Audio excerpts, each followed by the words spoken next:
Paul, you must still be riding the wave of Tuesday night. Really pleased, proud of the players' efforts.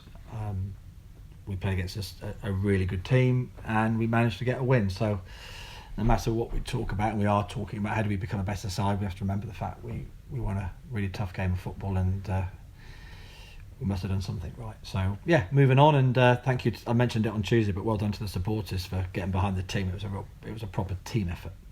Speaking of a team effort, an awful lot of the goals last season came from your centre forwards and 2 fullbacks getting on the score sheet for you. Absolutely, and we have spoken about. We've stepped up in level. There's an adjustment or two needed within the team because every league level you go up, there's more complexity to nuance to attacking and defending. So we've had to make a few. We believe we have to make a few adjustments, which means, there's a share out in terms of defensive duties. And I also believe there will be a share out of who scores the goals. My teams, when they develop and they become and they progress into a really effective team, will require players from more than just the centre forward department scoring goals. And I'm more than happy for strikers to score. Don't get me wrong, but I'm always much more inclined to suggest that we get goals from everywhere. And George Williams and Callum Britton scoring different type of goals, but both were in there for crosses.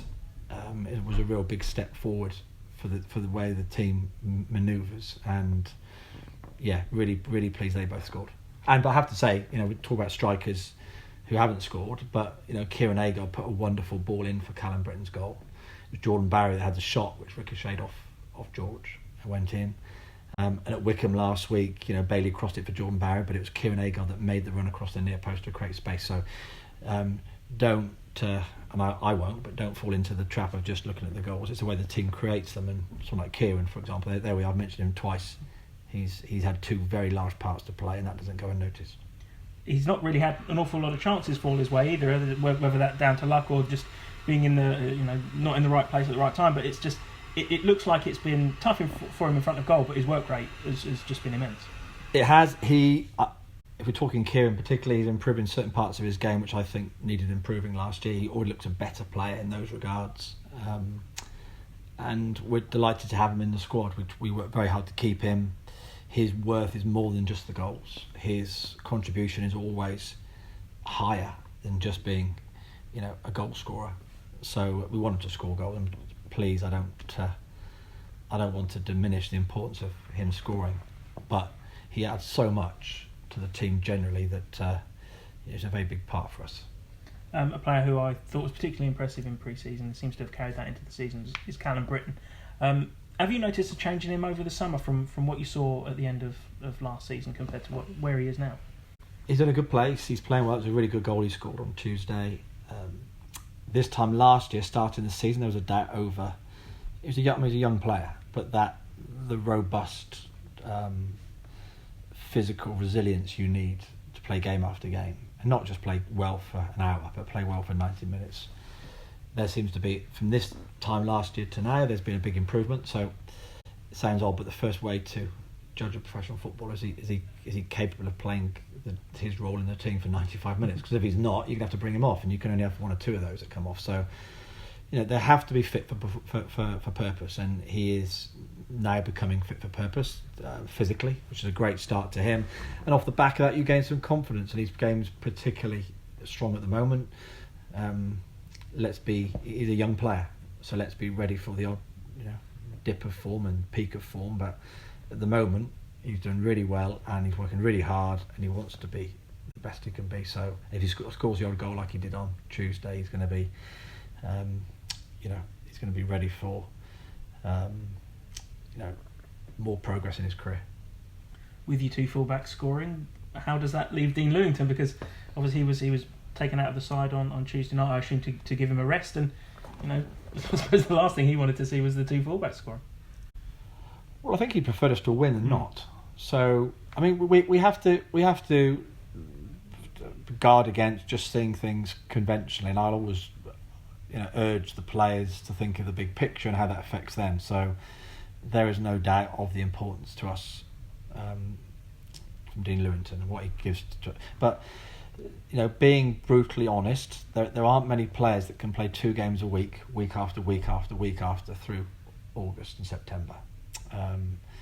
I told the players back in pre-season there was little chance that any player would play every game.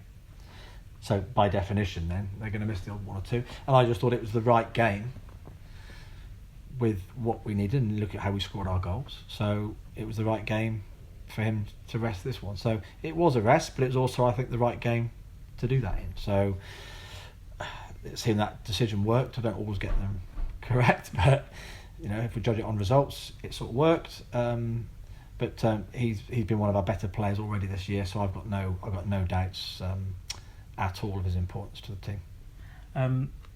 It's, I suppose, traditional in these pre-match interviews to go through the treatment room. We've not seen anything of Brennan Dickinson. We've not seen Joe Mason for a little while.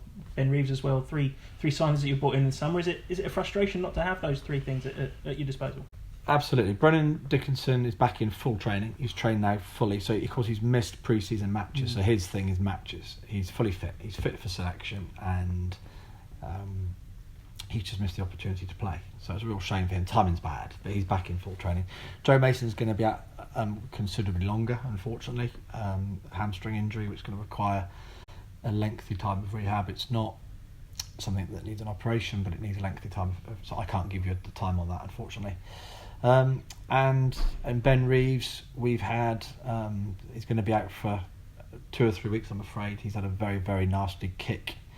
Actually, in the game that we played on the Saturday of the Bury game, we had an in-house game. He took a very nasty kick, which we thought was just a dead leg, which he's now been out of training now for over a fortnight, and it's proving very difficult to heal. So he actually tried to play and came off the bench, as you know, against Shrewsbury, and put the pass in for the goal. But he was not physically good, and he really wanted to play and tried really hard and created the goal for us. But I think we realised shortly after that he needed a lengthy time. So really unfortunate, because it was kind of a challenge with one of our players, and he sort of kicked himself almost, which is such a frustration for him. But also, of course, we need him in and around our team because he's one of our creative forces. So he's going to be out for 2 or 3 weeks, I think. Joe for a bit longer, and Brennan is in full training. Jordan Moore-Taylor's also out on the training ground, starting to kick and run and stuff. So that looks really promising. So I think we will always have to put up with these nuisances and the irritation of not having a fully fit squad. But that's why we've got a good deep squad, and we saw that on Tuesday. We rotated a couple of players and we got a win. Jordan came up and spent the evening with us in the press box on Tuesday night. How did he do? I actually didn't listen to the commentary. He was just that little bit further away from me. But I mean, do you encourage that sort of thing from your players, to come and see it from a different perspective and maybe watch the game from a bit higher, or at least see maybe what we see? Does them no harm, and actually make them sing for their supper as well. So it doesn't always harm. Having that bit of stress on you, on a live radio show, it makes you certainly think about what you say, and it challenges them to think and discuss it, in a professional manner. So if they want to do it, they're happy to do it. I think it's all part of them becoming, more sophisticated with how they view the game. So I'm all up for it. Well, if it lets me off the hook and means I don't have to do it, then all the better. Onto Saturday then. Peterborough is obviously a game that Dons hold in quite high regard. It's always been quite a good fun rivalry. I think I'd like to describe it as, and rivalries that I suppose come into your mind when it comes to preparing for a game. No, we will always look at the characteristic of the game, the matchup, the competition, the personalities involved. It always demands, I suppose, the first paragraph of any match preparation report that Matt Oakley will put together, because you need to understand any emotions or factors which may influence how people feel, because 22 human beings running around, you're going to get, there's a feel factor as well as everything else. So yeah, look at all those things. I realise that this is there's a rivalry to it. The teams have played against, the clubs have played against each other many times, and we it's a club that we look at, and actually it's good for us going into this league. Some kind of barometer for us.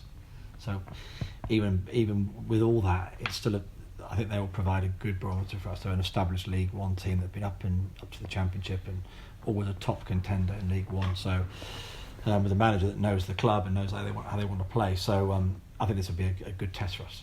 Are you surprised by how they've started? It really is early days, and the odd result, the odd injury can really. I think if you've just won a couple or you've lost a couple, I think everyone needs to just temper their immediate emotions, because it's very early. We're still in August. There's a long way to go, and we won't really find out who's motoring until October, November, December time. And they have got a really potent creative strike force, and I think over the course of time that will prove to be, something that will get near that top of that table. So, yeah, there's a defensive challenge for us there. It goes without saying. I've just mentioned, their front line, but we're using it as a good test for us.